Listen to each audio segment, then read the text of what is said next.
So my name is Joel Hillier. I work as a consultant, August Consulting, having worked in the aged care sector for a number of years. My colleague and I, Tracy Shearer, have been very interested in the healthcare sector for a while. And so an opportunity like this to talk about aged care specifically was really a good experience for us to come here and participate with other people who are on the front side of the healthcare sector. So our problem we talked about today is ageing. So I have an 86-year-old auntie named Pam, a fiercely independent woman, very keen sense of humour. She's still got most of her wits about her, very able-bodied, but recently she had a fall in her home, and the challenge for that was that she was left a little while and didn't receive the needed help. And she lives on her own, and she built the house with her husband that she's lived in for 50 or something years. So that kind of lifestyle has been hers for a long time.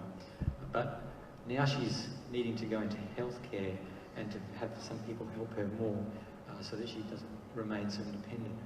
But this scenario is not so uncommon in the world today, and particularly in this country, where we have lots of people who are at various stages of health and in advanced years. But the challenge that we've looked at from a statistical perspective is based on these numbers here. We spend $17.1 billion every year on the aged health sector. Presently in this country there are 14% and rising annually of people who are over the age of 65. So our exploration included a bunch of ideas on a whiteboard, and what we thought we would like to try and address is this challenge to ensure that older people are appropriately accommodated and experience a more dignified, connected and dynamic life. So we looked specifically at that segment of those that are in that category, and essentially so that older Australians can experience a level of independence, comfort, safety, security, and care befitting the prosperity that is existing in this country. So how did we go about solving that? Well, we looked at a bunch of things, and we figured that there are probably three main ways that you'd want to address that. And these things are presently known, they're not new solutions, but moving, so helping them to understand about relocating as early as is necessary to a place that's suitable for them. Co-locating, moving them in with other people or family members that can help support them and assist them in their living, and it provides interaction. And then modify their existing dwellings, perhaps like building a granny flat maybe, or modifying their home so that it's suitable for different types of mobility. The mechanism that we need to deploy this kind of solution in a more holistic way is to say, let's give government an opportunity to, why is that going like that? There we go, I'm just missing my own hat. Awesome. We need government policy and financial incentives to help support this to take place. We need to provide targeted education to people. Information is really a powerful thing. Once people understand the ramifications of this, it makes a difference. So we want to create a framework essentially that will help us to achieve this. So some social benefits include these. I'm not going to go through all of them, but there are many, many types of research that align with this kind of approach to say that people enjoy greater well-being generally, and that there's lots and lots of social benefits that arise out of helping the elderly manage their lifestyles in a more assisted way in an appropriate living dwelling where they can have care if they require it. The economic benefits, obviously $17 billion is a big number, so you want to give people enough of an opportunity to make a difference with that. So reducing hospital admissions and stay times, reducing the drain on the mental health care system for people that feel isolated and lonely. When ultimately everyone's going to get old, and we're all going to go through this experience, so we want to make it as prosperous and positive as we can. So what do we do now? Well, we need to appoint a diverse representatives task force to help us establish what is often already there into some more cohesive framework. So we want that to be more holistic.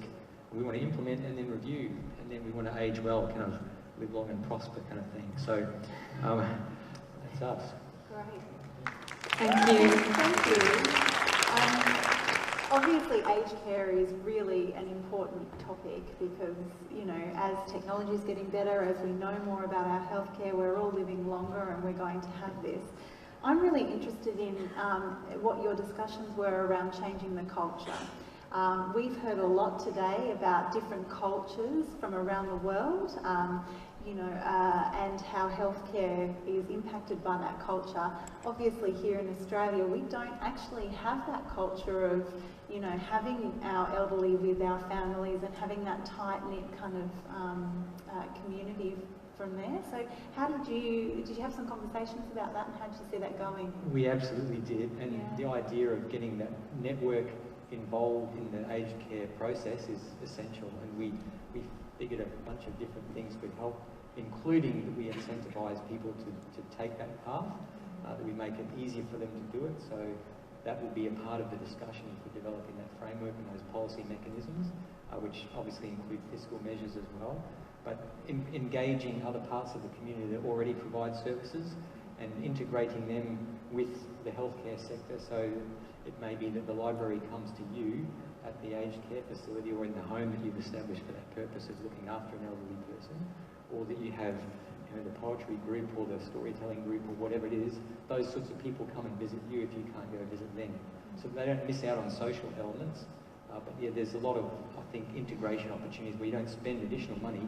You just say you're already providing that service, now go plug it in over here.